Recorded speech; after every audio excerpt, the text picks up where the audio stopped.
receber o servo com a salva de palmas, amado? Louvando a Deus pela vida dele.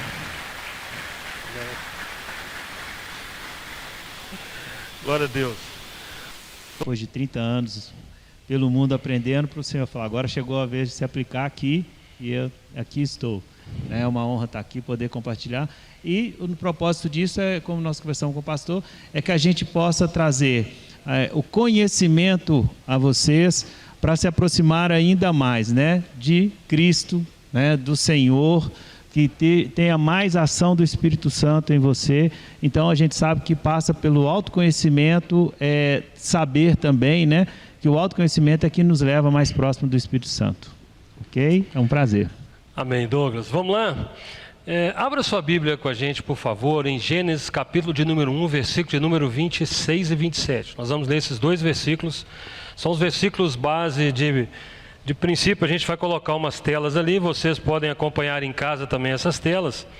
E lembrando que será gravado, né? Nós deixaremos também, tanto no YouTube quanto no Instagram, nós estaremos aí deixando depois a live registrada para que você possa depois absorver isso num tempo aí maior aí que você estiver. Amém? Então Gênesis capítulo 1, versículo de número 26 diz assim. Amém? Gênesis capítulo de número 1, versículo de número 26 e 27. Ok. Então disse Deus: façamos o homem à nossa imagem, conforme a nossa semelhança. Domine ele sobre os peixes do mar, sobre as aves do céu, sobre os grandes animais de toda a terra, e sobre todos os pequenos animais que se movem rente ao chão. Criou Deus o homem à sua imagem, a imagem de Deus o criou, homem e mulher os criou.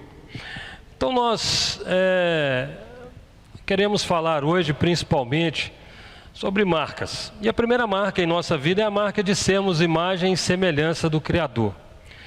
Nós somos criados à imagem e semelhança de Deus. Isso é necessário ter uma compreensão muito ampla sobre isso. Quantas pessoas falam, mas será que eu fui criado por Deus mesmo, né, Douglas? Será que alguém me criou? Quem me criou? Será que foi alguma coisa que estourou aí e eu comecei a viver? E nós sabemos que não é assim que funciona, ok? Não é assim que funciona. Nós fomos criados à imagem e semelhança de Deus. E é interessante, antes de você entender nessa plenitude que é ser imagem e semelhança de Deus, é importante você entender por que Deus nos criou. Por que Deus nos criou? Você já parou para pensar nisso? Deus, por que o Senhor me criou? O Senhor me criou por quê? Qual o intuito? Será que havia necessidade? É interessante que em João capítulo de número 17, tanto o versículo 5 como o versículo 24, ali mostra a harmonia que havia nos céus entre o Pai, o Filho e o Espírito Santo. Então ali a gente não tem assim, podendo falar, Deus criou o homem porque tinha uma necessidade de criar o homem. Não, Deus criou o homem porque precisava do homem para cumprir um plano aqui na terra. Também não, Deus não precisava da gente. Ele já vivia em harmonia. Deus nos criou, sabe por quê? Para a honra e glória dele. Deus nos criou para que pudéssemos ser assim, a glória de Deus aqui. Então, se eu entendo isso, eu vou fazer com que minha vida caminhe entendendo que eu preciso glorificar esse Deus. Aí eu já tenho uma outra resposta, né, Douglas? Que é a resposta, qual o nosso propósito de vida? Então, se eu entendo que a criação de Deus, o homem, esse ser tão maravilhoso que ele teve prazer de criar, se ele é a imagem e semelhança de Deus e é para a glória e honra dele, então eu sei que o meu propósito de vida é para glorificar esse Deus. Amém? Tudo que eu vou fazer, tudo que eu vou andar e caminhar nessa vida é para glorificar a Deus. Douglas, pode falar um pouquinho sobre isso para a gente aí, né?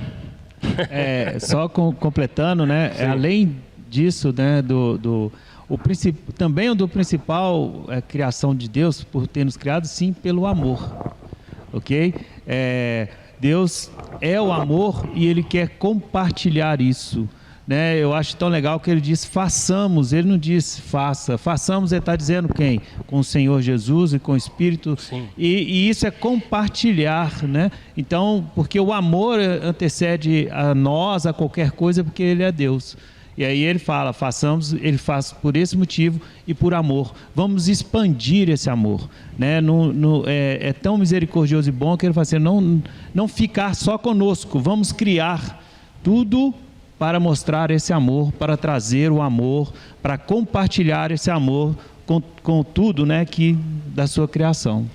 Amém. Então, se eu entendo isso, eu então vou caminhar a minha vida, eu vou planejar a minha vida para que o nome do Senhor seja exaltado, seja glorificado. Se esse é o objetivo da minha vida, se Ele me criou para isso, eu quero glorificá-lo. Então, por isso que o ser humano deve caminhar para glorificar o nome do Senhor. Tudo que ele faz aqui, né, as suas atitudes devem ser para glorificar o nome desse Deus.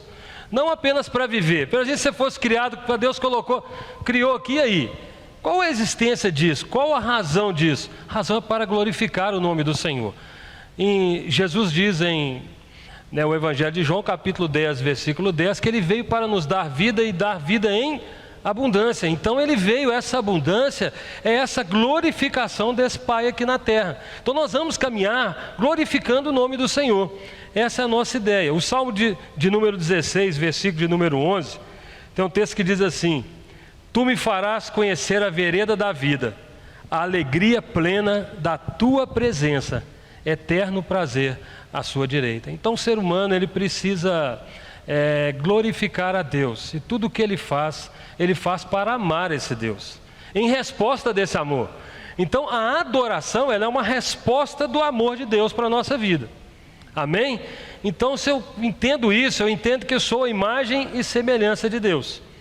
E aí eu vou entender por que Deus me criou, qual a razão disso, a resposta que eu tenho que dar a essa criação, porque é para glorificar a esse Deus. Então, a cada dia, eu vou fazer tudo para amá-lo e para honrá-lo aqui nessa terra. Agora, é fácil? Não é fácil. E aí são os desafios da vida. Exatamente. As lâminas vocês podem colocar aqui? A gente já iniciou com elas, que eu queria mostrar algumas coisas que a gente colocou. É interessante porque isso, quando a gente pensar, né, quando Deus nos criou a imagem e a semelhança, existe a criação que ela está travado pela tela. O que acontece? Essa criação, ela traz as coisas perfeitas. O que desvirtuou o andamento disso, sim, é a entrada do pecado nesse momento. Então, a criação, ela é plena como Deus. Nós somos criados à imagem e semelhança, então tudo que Deus fez em nós é para nos fortalecer, para a gente aproximar mais dele, para a gente ter isso. Então, o caminho que hoje, né, a gente vai falar um pouco sobre essa formação, que tem a ver também, que a gente vai focar nas emoções. Quais são as marcas? O que nos marca na nossa vida? Então, a relação das emoções, como isso é trabalhado em nosso cérebro, em nossa mente, como a gente vai andando. E sabendo, né, fazer isso, ou conhecendo sobre nós, a gente aproxima mais desse amor, a gente aproxima mais do Senhor, sabendo lidar com as emoções, né? Então é um caminho. Eu acho que eles estão passando ali, enquanto eles passam, é interessante uma coisa, que se eu sou a imagem e semelhança de Deus, né, Douglas? Sim. A gente precisa conhecer mais Deus para nos conhecer. Então, quantas vezes eu já ouvi falar assim: quando eu fui para a igreja, ficou pior. Uhum. Quem já ouviu isso aqui? Alguém já ouviu assim? Alguém falar com você: eu fui para a igreja, ficou pior, parece que eu tenho mais luta. Mas por que isso? Porque quando eu começo a entender quem é Deus, eu começo a entender quem eu sou. E quando você começa a entender quem você é, você vê a necessidade de Deus. Porque você vai encontrar com você mesmo. E aí você vai encontrar com as suas emoções. Aí você vai encontrar com as suas decepções, com as suas marcas. Então, por isso que eu sou imagem e semelhança de Deus. Ser a imagem e semelhança de Deus na capacidade intelectual, na pureza moral, na natureza espiritual, no domínio sobre a terra, na criatividade. Nós somos a imagem e semelhança de Deus na criatividade. Nós somos a imagem e a semelhança de Deus na capacidade de tomar decisões éticas. Nós somos a imagem e semelhança de Deus também na imortalidade, ou na vida eterna. Porque todos que se aproximam de Deus, entregam sua vida a Ele e vivem com Cristo, terão a imortalidade. A gente terá a vida eterna. A gente vai passar dessa fase aqui para viver com Cristo Jesus. Essa é uma questão legal da gente entender. Existe uma diferença pensar em imortalidade e vida eterna. Há uma diferença entre as duas coisas. A imortalidade é uma tentativa do homem de prolongar essa vida aqui na Terra, assim, né? Então a gente quer ser imortal, né? Na nossa época tinha Highlander. Alguém já assistiu Highlander? Né? Aqui, qual era o maior problema do Highlander? Ele queria morrer. E ele era imortal. Ele perdia as coisas, ele perdia as pessoas, ele entrou na angústia. Então o homem busca a imortalidade, seja na rejuvenescer, mas ele quer prolongar a vida aqui. Mas nós buscamos a vida eterna, porque nós já recebemos a vida. Nós só queremos trocar de ambiente, ok? A vida em nós já é eterna. A vida já é eterna, né? A gente quer trocar o ambiente dela, sair desse corpo que está com defeito por causa do pecado, de tudo, corrompido, né? Para esse corpo glorificado. Mas nós não vamos perder a vida que já está em nós. É uma diferença legal de entender isso. Mas enquanto a gente está aqui, nós somos homens, a gente tem que aprender a lidar com esse corpo, aprender a lidar. Quando você fala assim, eu vou conhecendo a Deus, eu conheço mais a mim, é junto as coisas, né? Quanto mais eu busco, existe uma parte de nós da minha personalidade, que eu preciso conhecer a minha personalidade, no quem eu sou, para saber a soberba, a minha vaidade, a minha arrogância, a minha idolatria. Então eu preciso vasculhar em mim tudo isso, porque eu vou chegar a um ponto que existe uma parte da minha personalidade que Deus vai me apresentar, que é só Ele vai me apresentar. Ok? Então é como se a gente pudesse ter um caminho até aqui e aqui Deus vem e nos apresenta, né? A gente até citou a questão de Pedro. É legal, né? Você vê essa trajetória, mas Deus tem uma cena no The Chosen, um aplicativo, que Jesus chega para a esposa de Pedro e fala assim: só você enxergou em Pedro o que eu enxerguei. Então, ou seja, existe uma coisa que só Deus enxerga em nós e que o caminho é a gente chegar até isso, mas por isso a gente tem que passar por nós, né? Um caminho de aprender até chegar nesse ponto que é onde Deus quer que a gente chegue, que é mais perto dele. Ok. E a esposa dele, com certeza, é o que acontece com a gente dentro de casa, né? As esposas conhecem bastante quem somos, né? E os esposos conhecem as esposas também. É um lugar que a gente mais é tratado na família, né? No relacionamento, né? Talvez o lugar mais perto do céu é justamente dentro da... Quem mais nos conhece são as pessoas da nossa casa, né? A nossa família. Eu estou passando, porque aqui o pastor já falou, pouco, né? Já falou sobre isso, né? Quem mais sabemos é onde a gente está, né? Sim. Então é exatamente isso, né? Quem mais nos conhece é exatamente a nossa família. Ok? Amém, ótimo. Bom, e aí... Podemos, né? Podemos dar sequência nos objetivos principais. Os objetivos principais de a gente estar aqui, né? Para fazer tudo isso. Amém. Nós temos que, primeiramente, acompanhe comigo ali, buscar o amadurecimento e o conhecimento para se aproximar mais de Deus e favorecer a atuação do Espírito Santo, para se parecer mais com nosso Senhor Jesus Cristo. Nesse texto aí do amor, né, principalmente no texto que Paulo vai falar, é interessante que ele começa dizendo assim: quero mostrar para vocês um caminho mais excelente. E depois ele vai fazer ali nessa passagem uma comparação, onde nós temos que deixar de ser meninos para nos tornarmos homens. Então ele faz um convite: você deve amadurecer, você deve crescer. Esse é o procedimento normal na vida de uma pessoa. Estava falando com o Douglas, talvez a gente vai falar mais semana que vem, mas como essa geração hoje não amadurece? Qual dificuldade, quanta dificuldade ela tem de amadurecer? Por uma série de fatores que nós vamos falar semana que vem. Mas o que acontece é que nós cristãos também precisamos amadurecer a cada momento em fé, em Cristo Jesus. Por isso o nosso objetivo, fazer conhecer-nos mais a Deus, para que possamos nos conhecer, isso juntos, e automaticamente você vai conhecer mais a Deus. Então isso está misturado aí. Então conhecer a nossa emoção. Quer ver? Eu vou perguntar a vocês que estão aqui, o pessoal que está em casa também, pode responder aí na sua casa, mas você que está aqui, quem é mais nervoso aqui? Tem alguém mais nervoso aqui? Quem tem um temperamento mais nervoso? Pouca gente, né? Ou tá com vergonha, né? Quem é mais calmo aqui? Quem aqui é mais ou menos? Não briga nem nada. Vocês estão tudo errados mais ou menos, né, Douglas? Exatamente. Tudo errado mais ou menos aí.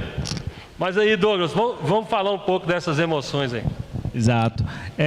E aí, o que o pastor está falando é a gente ter esse processo, né? Também que a ideia é que a gente aproxime, tudo isso nasceu numa conversa com o pastor, da gente falar assim, qual é a distância entre as pregações ou quisesse falado nos cultos sobre o Espírito Santo e sobre Deus, em relação a nós? Há uma distância, por quê? Não é que o que está sendo dito aqui não é verdadeiro. O Espírito Santo, Deus pode fazer o que Ele quiser, Ele cura a depressão, Ele faz tudo isso. Porém, uma conversa fala assim, olha, aquela árvore dos conhecimentos em que Eva comeu, o fruto lá no Jardim do Éden, sempre foi para nós. Só que Deus já conhecia o nosso coração. Por isso Ele disse, se vocês comerem, vocês vão morrer. Mas Ele fez aquilo. Então, todo conhecimento que há no mundo, que advém dessa árvore que foi comida, a gente tem que encontrar aonde ele chega em Deus. Então, é interessante a gente entender que o que está sendo dito aqui no púlpito é real, só que há uma distância, a gente sente uma distância. Deus cura toda ansiedade, não precisa ter ansiedade. E aí? Alguém aqui tem ansiedade? Alguém tem? Mas só eu dizer, se eu ficar dizendo para você assim, Deus cura a sua ansiedade, tá bom, você vai esperar Deus curar. E não é assim. Ok? É isso que a gente está querendo com isso. Não é que Ele não cure, mas eu preciso entender como funciona a minha ansiedade, como isso funciona em mim para promover essa cura. Então é o que nós estamos colocando ali, tem uma parte do humano e o espiritual. Existe um processo de amadurecimento que vai me fazer chegar nesse ponto. Essa ação sobrenatural do Espírito Santo vai estar agindo com o seu conhecimento daquilo que você precisa mudar. É isso que nós estamos falando. Por exemplo, se alguém chega para mim e fala, pastor, estou ansioso, ora.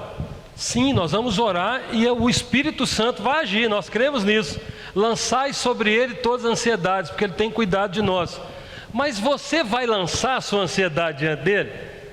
Nós vamos orar, o Espírito Santo está agindo, mas você vai estar lançando ansiedade sobre ele? Esse lançar a ansiedade sobre ele, você deve ter um conhecimento sobre o que está te fazendo ficar ansioso. É verdade ou não é? Qual a razão dessa ansiedade? Ela precisa passar por um conhecimento. E eu gosto de dar exemplo de quantidade. Vamos pensar assim, nós somos criados à imagem e semelhança de Deus, ok? Então não existe emoção. Quem acredita que existe emoção boa e ruim? Raiva é uma emoção boa ou ruim? Ruim? O medo é uma emoção boa ou ruim? Ok? Eu quero falar com vocês que não existe emoção boa e ruim.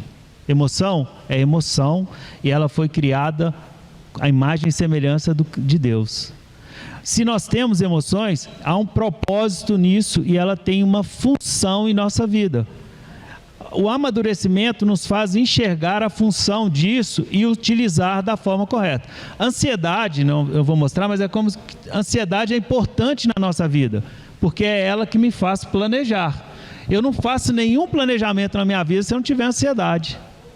É ela que me leva... Ela te impulsiona. Impulsiona a isso. Usada da forma como ela deve ser usada. Do equilíbrio, que é isso. Então, se eu estou a mais, se essa ansiedade ela passa a mais, eu gosto de dizer o seguinte: a função da ansiedade é você pegar o presente e ir levando lá no futuro.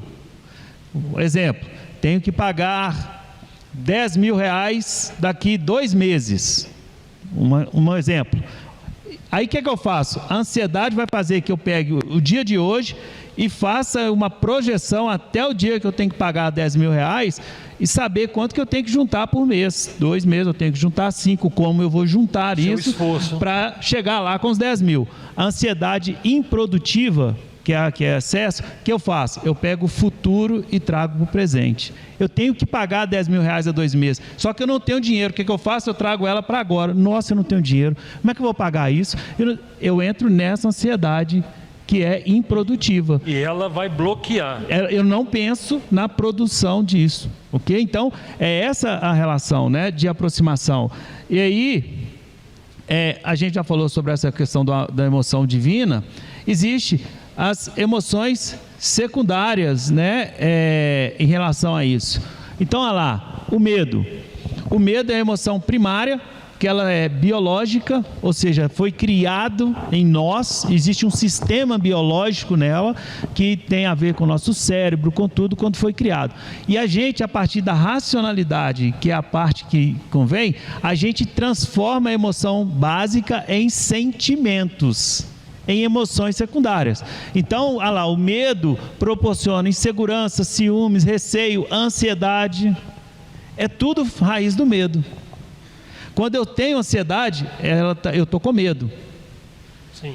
Quando eu tenho insegurança, eu tenho medo. Quando eu tenho receio, tenho medo. Então, o medo ele tem a função de proteção e preservação da nossa espécie. Ai de nós se não tivéssemos medo. Se não tivesse medo, eu chegaria no alto de um prédio e andaria lá na tranquilamente, sem nenhuma dificuldade. Tranquilamente. Eu faria o medo sem isso. A gente pensar uma pessoa sem medo, ele morre instantaneamente, porque eu atravesso a rua, eu pulo da onde eu tenho. É o medo que nos faz preservar aquilo que Deus nos deu, a vida, e fazer isso. Só que eu gosto de pegar, por exemplo, acontece uma situação na minha vida, ok? Eu preciso do medo para resolver. Aí o que eu faço? Eu preciso de 200 ml de medo para resolver a situação, como forma certa. Só que eu venho e derramo 1 litro. Por quê? Essas 4 porções a mais que eu derramei na situação de medo, ela tem a ver com a minha história, dos meus medos, de tudo isso. E aí eu faço com que o medo perca a função, que é de preservação e tudo. Eu gosto de fazer uma metáfora, falar assim, olha, o medo ele é para ser nosso protetor, mas eu posso transformá-lo no meu carcereiro. E eu entro numa prisão e entrego a chave para ele, e lá dentro eu fico. E ele porque ele quer me proteger. E quanto mais eu faço isso, mais eu recuo. Certo? Então, é saber a função do medo, que é a proteção, né, e preservação, me faz entender. Se eu estou com medo, gente, preste atenção no medo. Mas o que eu tenho que fazer? Perguntar o que eu tenho que preservar, o que ele quer me mostrar. E aí a função, né? Quando o Espírito Santo me mostre o que eu preciso preservar, me mostre o que eu preciso preocupar. Sim. Essa é a relação. O medo vem, atenda ele, não deixe de atender. Deus tira todo o medo, nós falamos isso. Tira, mas Jesus, no pé lá com o Senhor, sua sangue, pedindo para livrar ele do cálice. Mas seja feito a tua vontade. É porque ele é humano, ele estava com medo. Porque ele sabia a dor já, ele já sabia o que ele iria passar. Ele precisava do medo da mesma forma, até mesmo para clamar ao Senhor. Sim. Naquele momento. Ô Douglas, vamos trazer para algo que está acontecendo bem hoje com a gente, que é a questão da pandemia. Há um medo excessivo das pessoas em adoecer. Isso acontece. Isso está também trazendo ansiedade e trazendo sofrimento para muitas pessoas. O medo nos faz, então vou só ver se eu entendi aqui. O medo vai nos fazer usar máscara, o medo vai nos fazer usar o álcool gel, o medo vai nos fazer ter o distanciamento. O que o medo não pode me fazer é me trancafiar num quarto e ali eu achar que tudo que está ao meu redor vai me contaminar. Exatamente. Porque isso vai trazer transtorno. Exatamente. Esse é o excesso. Não é? Então o medo ele me proporciona usar máscara, distanciamento social, usar álcool em gel, ter responsabilidade naquilo que eu estou fazendo, mas caminhar de uma forma tranquila, ele não me aprisiona. Agora, quando eu começo a ter o medo de adoecer, o medo de não sei o quê, aí ele me aprisiona. É o excesso que me tira a produtividade da emoção, ou o amadurecimento que ela faz. Ela fica primitiva. Primitiva é como o bebê, que não tem a consciência ainda de tudo isso. Então, a emoção primitiva, quando ela está lá limpa no bebê, ele não sabe ainda do mundo, os riscos, tudo isso, ele só vai se proteger. Então, ele vai correr, esconder debaixo da cama, se ele ouve um barulho. Por quê? É primitivo, ele não tem consciência.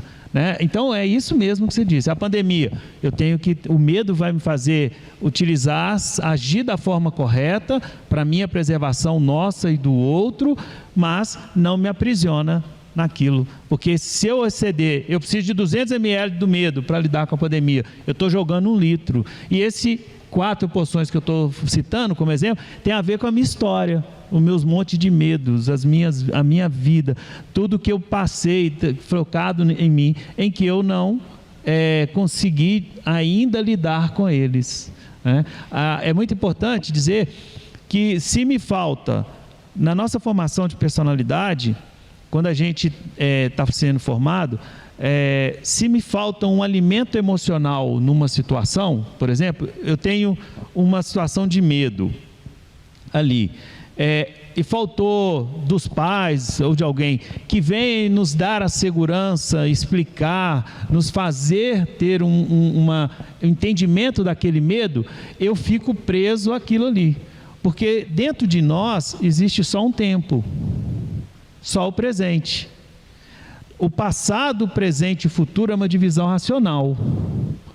Ok? Então, eu sei das minhas memórias de coisas passadas e tudo, mas quando eu entro uma memória, eu entro emocionalmente nela de novo. Então, eu vou dar um exemplo. Se eu tenho um medo que eu não trabalhei com 1 ano de idade, quando eu entro no medo, esse medo de 1 ano, ele está presente agora, da mesma forma. Ele marcou. Ele marca e vem e me continua porque eu não trabalhei. Né?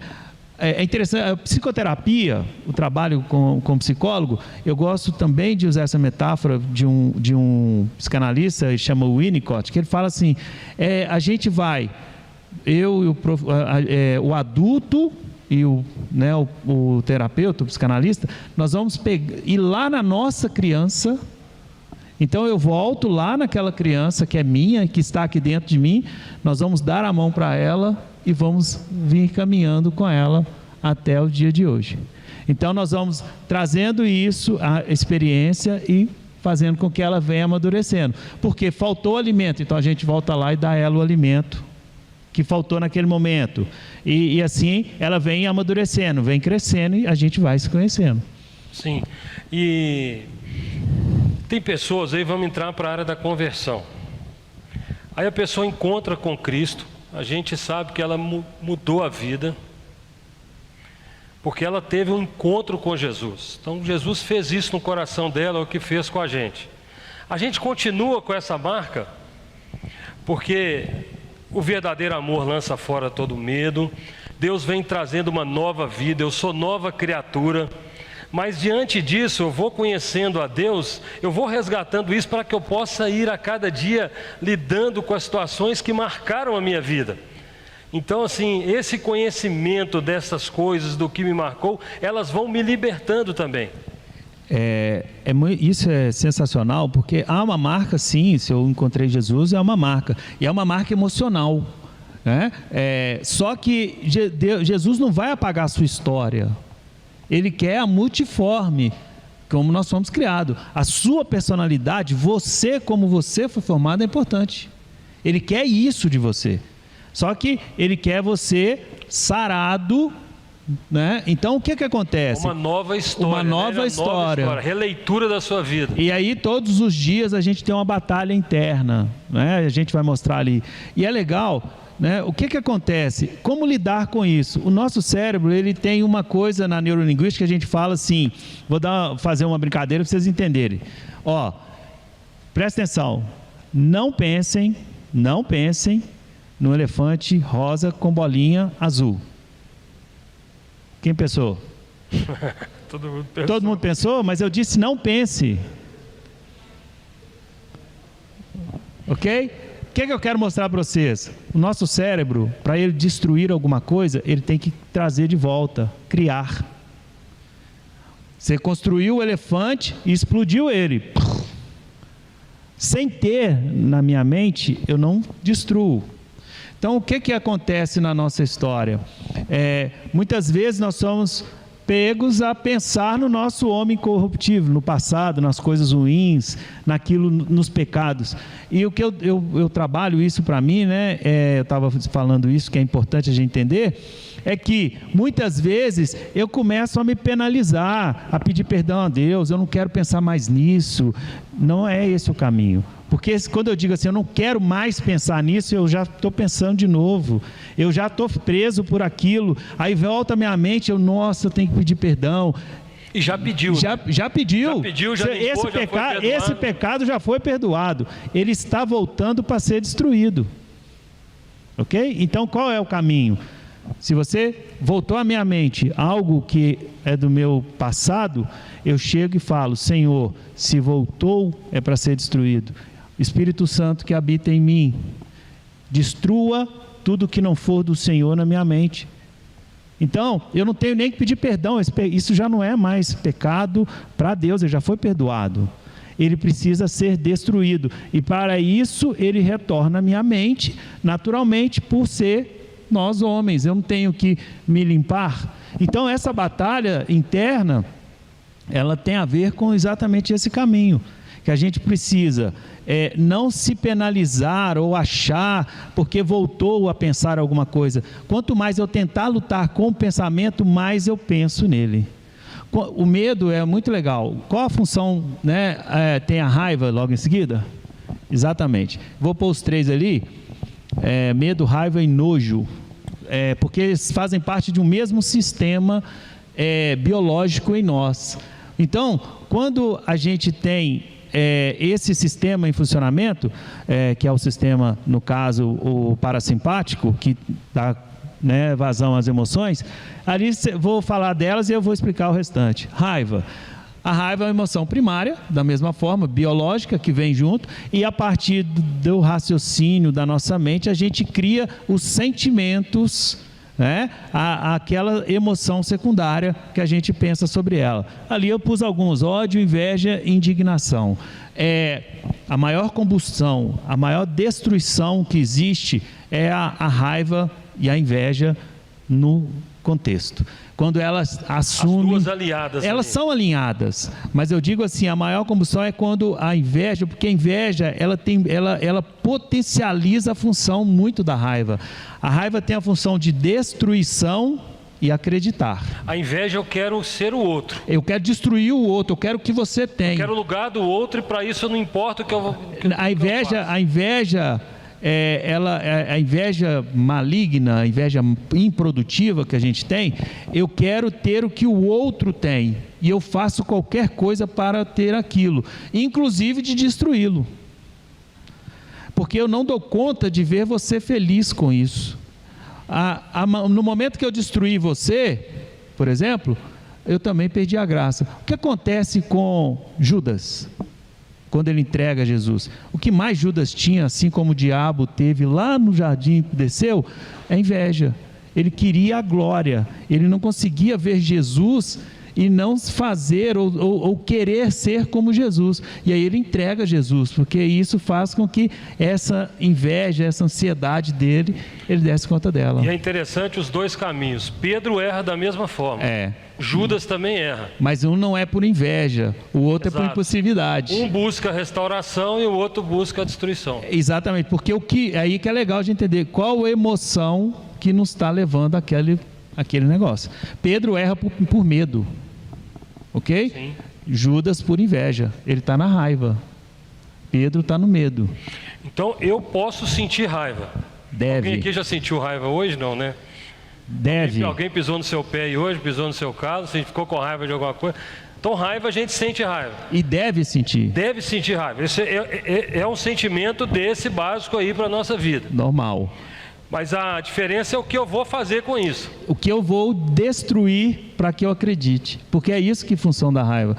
A primária destrói o outro, destrói as coisas, destrói aquilo, né? E a raiva tem a função de destruir algo em nós que nos coloca nesse lugar e muitas vezes de não acreditarem na gente. Então existe alguém que me maltrata, um exemplo, ok? Eu preciso da raiva para sair dessa posição, falar assim, acreditar em mim que eu sou capaz de não ficar ali, acreditar no meu potencial. Eu vou falar assim, quer ver a gente sentir raiva e falar com você assim, aqui, Cláudio, você não aguenta fazer isso não, senhor? Quem é você para mexer com essa caixa aí? No momento me faz a raiva, porque ela tem a função de fazer você acreditar que você é capaz disso. Então a raiva, por exemplo, uma depressão falta raiva, e muitas vezes a raiva, quando ela vem na depressão, ela vem como autodestruição, e aí a pessoa se mata, ela pega essa raiva e destrói ela de uma forma, mas a raiva é necessária para o movimento, é a emoção que mais me movimenta. Por isso que a pessoa que está num processo de depressão, ela é uma pessoa que se recolhe. Ela é apática, porque ela está presa pela tristeza. Ela está presa na tristeza. Ok? A depressão vem uma tristeza muito grande. Estimular essa raiva nela para ela poder. Eu tinha um cliente que, né, vou dar exemplo, muita depressão, aquela coisa. E aí a gente vai trabalhando, né, e eu precisava, num certo momento, tiçar a raiva para o movimento dele. E ele sempre tinha um discurso que ele vinha, e onde ele vinha, ele passava por uma ponte ali. Né? E aí ele ficava, e a gente veio trabalhando a questão, e chegou um momento que já era um ponto de tiçar raiva. E aí ele veio e repetiu a frase para mim. Eu falei assim: você nem é homem de pular da ponte, você não tem nem coragem de pular da ponte, como assim você vai fazer alguma coisa? E isso trouxe muita raiva para ele, né? De ouvir isso. Eu falo assim: faça com a sua raiva o que você tem que fazer, ué. Okay? Porque ele tinha o discurso que ele devia muito, ele ia prejudicar o pai e tal, não sei o que, aquela função toda. E ele não usava a raiva para resolver o problema, ele ficava na tristeza. E aí nesse movimento eu falei: então pula da ponte. Ok? Não é isso que você está pensando? E aí eu falei com ele: por quê? Você vai resolver os seus problemas, não vai? Aí sim você para de pensar que a dívida está com seu pai, que você vai arrebentar, porque você vai arrebentar a vida do seu pai, você vai deixar a dívida com seu pai, você vai estragar a vida do seu pai como você está pensando agora. É o contrário do pensamento. É o contrário. Então ele pega a raiva e foi lá e mudou as coisas. Ok? Então é importante entender qual o caminho. Existe um time no consultório onde a gente consegue fazer isso, né, nesse processo. Assim como tem o nojo que nos cria repulsa, ojeriza eu não consigo nem ver. Né? Aquela coisa que a gente não consegue nem ver. E o asco, né? Que é aquela coisa de estar perto ali. Isso tudo tem a ver com esse sistema. Então, quando a gente tem a emoção, a gente precisa entender, né, tudo isso. Tudo isso é importante, todas são importantes. A gente ficar pensando em emoção negativa, esquecem isso. Não tenha medo. Existe uma ideologia, uma coisa da psicologia positiva. Particularmente, gente, não gosto, porque hoje você não pode nem ser triste nesse mundo. Hoje você não pode passar porque todo mundo está o tempo todo busca da felicidade. Aqui, ser feliz, a felicidade está na tristeza, a felicidade está no medo, a felicidade está na alegria, a felicidade está na raiva. Eu preciso aprender a lidar com ela, porque eu vou encontrar isso. É o apóstolo Paulo falando que ele aprendeu a viver contente em toda e qualquer situação. Então esse eu acho que é o ápice de uma vida que ela tem um equilíbrio, né? Exatamente. Aprendi a viver contente em toda e qualquer situação.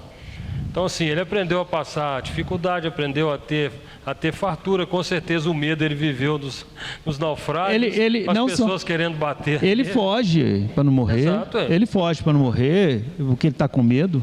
ok? Ele é tirado pelo medo. Ele fala que a toda vez que ele vai voltar em Jerusalém, o Espírito mostra a ele, isso está ligado ao medo, mas ele fala, eu sei que eu tenho que ir, Sim. ok?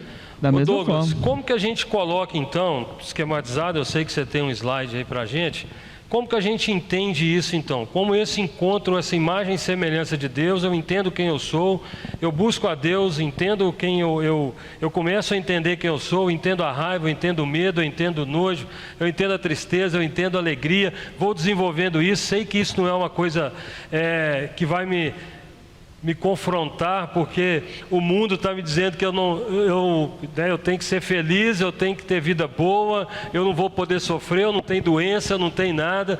Não é assim que funciona, é verdade ou não é? A gente tem nossas dificuldades, nós temos nossos problemas, nós temos as nossas situações. Então eu encontrei com Cristo e aí eu preciso rever, eu preciso dar uma ré na minha vida, entender tudo isso. Como que eu entendo esquematizado aí, nessa conversão? Porque tem pessoas que, talvez você deve conhecer alguém assim, ela veio para a igreja, ela permanece na igreja, mas ela acha que ela ainda não converteu. Ela acha que ela ainda não encontrou com Cristo, mesmo ela já tendo encontrado com Cristo. Então ela fala assim, mas como que eu vou vencer? Parece que ela nunca vai vencer. Parece que ela nunca vence. Porque isso parece estar enraizado na cabeça dela. Ela já associou tudo isso como perda. Mas ela fala assim, como que eu posso vencer? Porque a nossa ideia aqui é que as pessoas possam entender isso. Porque isso passa na cabeça, as pessoas estão aqui, muitas vezes lutando, muitas vezes guerreando, mas ela fala assim, como que eu vou vencer isso? Né? Então assim, a nossa ideia é que você entenda isso claramente. Um dos motivos é aquilo que eu falei, porque ainda muitas vezes na mente dela passa as coisas que ela vivia. Então ela acha que isso não está com ela, que ela continua, não merece, porque ela continua lembrando, ela continua tendo na memória essas coisas, os pecados ou as falhas, aquilo. Então é importante entender exatamente isso, né? Olha, a gente vai ter a maior luta, gente, nossa, o maior, né, vou dizer assim, desafiador que a gente tem não é Satanás, né? somos nós. A nossa luta interna é muito maior. Satanás ele entra num momento ali, eu vou mostrar, aonde ele vem e faz alguma coisa. Por quê? Ele é um especialista. Qual é a maior especialidade de Satanás? Em emoção. Ele percebe em nós a emoção. Então eu estou com raiva, ok? Ele percebeu minha raiva. Ele cria uma situação para me deixar irado, para eu fazer alguma coisa, lança uma flecha, ok? Eu estou com medo, então ele cria uma situação que vai aumentar esse medo, e isso vai fazer com que eu fique cada vez mais primário e não amadurecido e mais distante de Deus, mais próximo da minha carnalidade, mais perto da gente. Então, esse é o processo, né? Então, essa pessoa, e outra coisa que a gente tem que entender, é muito que a pessoa acha que ela tem que ficar sentindo que está com Deus, o Espírito Santo, e não é por aí, né? A fé não está naquilo que eu vejo, e sim no que eu não vejo. A fé real é aquilo que eu não vejo. Eu tenho a fé que o Espírito Santo está em mim, que Cristo já está em mim, eu aceitei Cristo e pronto. O processo interno eu tenho que ir à base disso. Então as memórias que me vêm da minha vida e tudo, eu preciso trabalhá-las para sair delas, para realmente entregar, para vivenciar a dor. A gente precisa viver a dor, tudo que está em nós, para que realmente eu possa estar cada vez mais próximos e ajudar a ação do Espírito Santo em nós. Então essa é a coisa. Por exemplo, ali tem tristeza e alegria, que são as duas últimas emoções que está ali, que são básicas, são 5 emoções básicas. Alguém assistiu Divertidamente aqui? Então, nós estamos falando um pouco divertidamente, né? um desenho muito legal que fala sobre emoção. Ali da tristeza, olha só, ela traz preguiça, paciência, culpa. Onde mora a paciência? Quanto que eu vou aprender a ser paciente? Quando? está sofrendo mais. Não, quando eu estiver impaciente. É. No meio da minha impaciência é que eu tenho que aprender a ser paciente. Porque eu preciso entrar, ela é da tristeza, eu preciso entrar em mim para fortalecer e me adaptar. Que é para isso serve a tristeza. Então, eu busco isso em mim, na impaciência, eu preciso buscar os motivos, as coisas em mim, para que eu tenha paciência e aprenda a ter. E é isso que é a coisa. A gente vai aprender a ter segurança no meio da insegurança. Eu vou aprender a lidar com a raiva no meio da minha raiva. Então, eu não consigo aprender lendo racionalmente só. Me traz conhecimento e nos ajuda. Diante de uma situação... Mas na situação, é ela que vai me testar realmente se eu estou mais paciente ou não. A ideia de contar até 10, uma coisa, é o tempo de você digerir isso internamente. E é exatamente esse é o processo, de fazer isso. Digerir no meio da impaciência os motivos que me levam. O que me pode me fazer impaciente? Minha arrogância, minha soberba, minha vaidade, porque eu fui afrontado. Porque isso veio em prol. Então, isso me gera. Se eu me pego no meio da minha impaciência, por exemplo, que alguém me afronta na minha arrogância, eu me conter para olhar para a minha arrogância e entender isso. Tem uma coisa que é importante, esse fortalecimento para se adaptar a essa nova função. E ali a alegria traz a paixão, entusiasmo, a empatia, são movimentos secundários dessas emoções. Qual a função da alegria? Prazer e revigoramento. Não é à toa que na Bíblia está dizendo que um dia, após a alegria, o choro, a alegria vem, porque eles fazem parte do mesmo sistema. Quando eu busco na tristeza me fortalecer para me adaptar a uma nova situação, quando eu acho essa nova adaptação, eu me encho de alegria que traz prazer e revigoramento. Então eu sinto prazer de ter encontrado e me revigora o físico para buscar esse tipo de situação. Então são emoções que andam juntas. No divertidamente não é à toa que a tristeza e a alegria caem para o fundo, porque ela tem que buscar as memórias lá no fundo para se fortalecer e se adaptar, e elas não andariam separadas. Então é exatamente quando ela volta lá na central límbica lá, que ela encontra a tristeza, começa a comandar a emoção, ela pega a mão da alegria e põe junto, para transformar aquilo num revigoramento e na coisa. Então é o mesmo sistema também no funcionamento dessas coisas. Então, ou seja, resumindo, emoção ela é algo divino em nós e que a gente precisa aprender a lidar com elas, aprender a nos conhecer para que eu use isso de forma produtiva, ok? Para que tenha. O que é bom ou ruim é o comportamento que eu tenho a partir da emoção. Ok. Isso que é bom ou ruim, não é emoção. Nós vamos sentir essa emoção porque nós somos imagem e semelhança de Deus. Ela é inerente do ser humano, ela está no ser humano, a gente vai lidar com ela, mas precisamos dar uma resposta correta. Por isso nós necessitamos da presença do Espírito Santo em nós. O Espírito Santo em nós que nos faz ter esse limite de como exercer. E como eu consigo isso? Assentado aqui numa terça-feira, ouvindo a palavra de Deus, num domingo ouvindo a palavra de Deus, no domingo à noite ouvindo a palavra de Deus, numa célula, porque nós vamos ser alimentados. Sendo alimentados, a gente consegue lidar com essas situações. Elas não são fáceis, mas são situações que nós dependemos do Espírito Santo de Deus. O Espírito Santo de Deus, a santidade, tudo isso está expresso para o ser humano, para que ele possa encontrar mais e mais com Cristo e ir conhecendo quem Ele é. Eu tenho mais de 40 anos, não parece não, eu pareço mais novo um pouco, mas o Douglas também tem mais de 40 também, é mais ou menos assim. Mas quando a gente vai ficando mais velho, uma das coisas mais lindas, a Simone e o Ailton não tem 40 ainda não, Ailton? Tá? Nem a Simone, Simone? Que benção. Mas assim, quando a gente tem mais de 40 anos, uma das coisas belas que é gostoso ficar velho. Eu gosto de ficar velho, eu gosto. Por quê? Porque a gente vai aprendendo mais do que a gente gosta. Por exemplo, a gente vai aprendendo qual tipo de tempero você gosta, qual comida que você gosta, o lugar que você gosta de ir. A gente vai aprender o jeito que você dorme. Quando você tem mais de 40, talvez você vai ter mais de 10 anos de casado, já fica mais fácil. Então você lida, um já conhece mais o outro.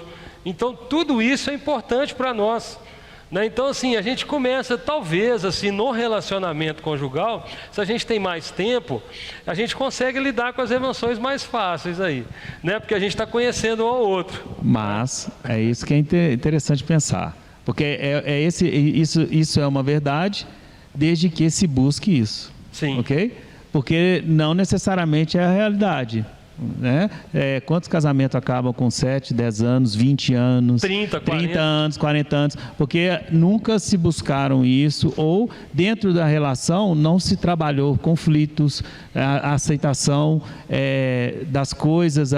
Eu gosto de dizer, o casamento ele tem que ser o consenso. Qual a diferença disso, né? A gente não sabe muito lidar com consenso. O que é o consenso? Por exemplo, se a gente junta as pessoas e fala assim, chega a um consenso sobre alguma coisa, tem 5 pessoas, aí começa um debate e elas falam assim, quem vota nessa? 3, os outros 2 perderam. Então definida, essa aqui é a escolhida do grupo. Não é assim que é o consenso, porque as 2 que não foram, a ideia não foi aceita, escolhida, elas vão trabalhar contra aquelas e emocionalmente elas vão se sentir negadas, da mesma forma. Então não há uma criação. O consenso que é eu, mesmo dentro da minha concepção, conseguir enxergar naquilo que você está me dizendo o mesmo objetivo que eu tenho. Então eu posso nem concordar muito com o que você está dizendo, mas eu entendo que o objetivo que nós vamos atingir, nós vamos chegar. Então eu ajudo a você nisso, em visão do objetivo. Então o consenso ele sempre faz com que a gente tenha, na PNL fala uma segmentação para cima.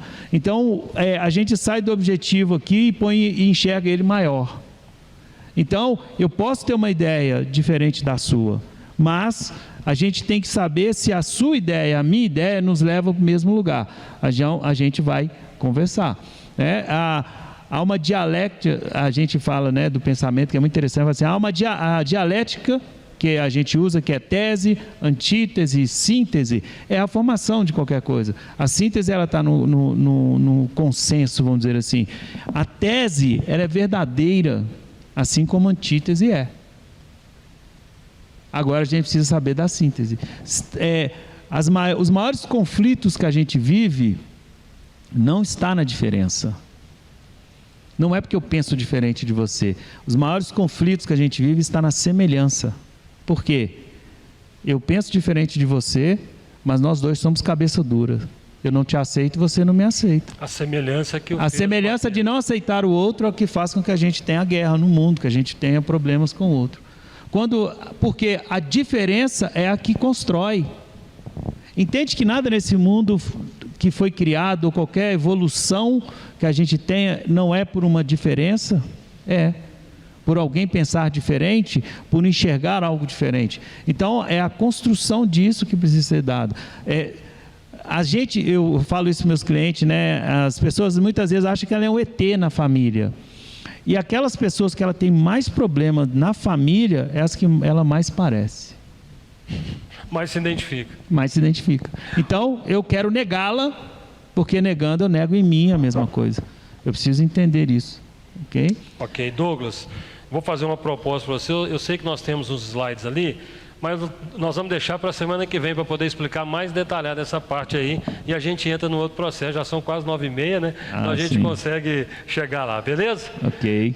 Eu quero só deixar um texto para os irmãos que estão em casa, irmãos que estão aqui também, que está em Romanos capítulo 8, versículo 28, que diz assim: sabemos que Deus age em todas as coisas para o bem daqueles que o amam, dos que foram chamados de acordo com o seu propósito. Deus age em seu favor, amém? Você crê nisso? Mas ele diz: pois aqueles que de antemão conheceu também os predestinou, para serem conformes o quê? A imagem de seu Filho, a fim de que ele seja o primogênito entre muitos irmãos. Então, qual que é a vontade de Deus para a sua vida? É que você se torne igual a Cristo Jesus. Cristo teve raiva? Teve. Cristo teve tristeza? Cristo teve medo? Cristo teve alegria? Exatamente. Até o nojo ele teve. Ele quando ele chama hipócritas, ele repulsa, ok? Então, a gente tem que olhar exatamente. Só que Cristo tinha as emoções, ele se conhecia, ele trabalhava ela da forma. Quando ele quebra na porta do templo, tudo, ele está, né, com a raiva, ele está usando ela da forma como se deve usar para aquele momento, né? Finalizando, inteligência. Eu gosto muito de uma coisa assim. O que é ser inteligente? Né? Pense em uma coisa: ser inteligente é você usar todo o seu potencial para aquilo, no momento certo, da melhor forma. Isso é ser inteligente. Não é a quantidade de conhecimento, não tem nada. Se eu usar aquilo que eu tenho, todo o meu potencial, no momento certo, da melhor forma, eu estou sendo o mais inteligente possível. Amém. Isso qualquer um na sua profissão pode ser assim. Melhor qualquer coisa. Amém, amados? Vamos orar? Semana que vem eu quero convidar vocês, a gente vai dar sequência falando sobre marcas do passado. E a gente começa aí dando nesse slide aí que a gente ia falar sobre esse período aí de conversão, tá bom? O pessoal que está em casa, né? Que Deus abençoe a vida dos irmãos, ok? Nós vamos orar, você que está em casa, então vamos orar. Obrigado pessoal da tecnologia aí que está se a gente faz tudo e ainda dá alguma coisa ainda no final. Fica 1 hora antes e ainda dá alguma coisa ainda. Mas Deus abençoe os irmãos em nome de Jesus. Levanta a mão assim, abençoa quem está do seu lado primeiro. Vamos abençoar quem está do lado. Fala, irmão, eu quero abençoar a sua vida, irmãos. Amém? Eu abençoo a sua vida em nome de Jesus. Que você tenha uma semana muito abençoada em nome do Senhor Jesus Cristo. Que você aprenda a lidar com as suas emoções. Quando você ficar com raiva, lembra da palestra. Quando você ficar triste, lembra da palestra. Amém? Saiba que o Espírito Santo de Deus vai te fortalecer nesse momento em nome de Jesus. Senhor, nós te agradecemos, Pai. Te louvamos por tudo, por esse momento tão maravilhoso na Tua presença. Obrigado, Pai, por estar na Tua casa. Queremos estar junto do Senhor, te amando, Pai. Pregando a Tua palavra, convidando gente para estar aqui, para poder ouvir a mensagem do Evangelho, a mensagem que salva, liberta e restaura. Abençoe meus irmãos que estão em casa, estão conectados no YouTube, no Instagram, que possam ser tremendamente abençoados em nome de Jesus. Toma a vida do Douglas nas Tuas mãos, a sua família, e que possamos juntos, Pai, crescer em graça e no conhecimento do Senhor. E que a graça salvadora do nosso Senhor Jesus Cristo, o amor de Deus o Pai, comunhão e compaixão do Espírito Santo venha sobre o povo de Deus, desde agora e para sempre. Amém. Ide em paz e o Senhor abençoe a vida dos irmãos em nome de Jesus. Deus abençoe os irmãos que estão em casa.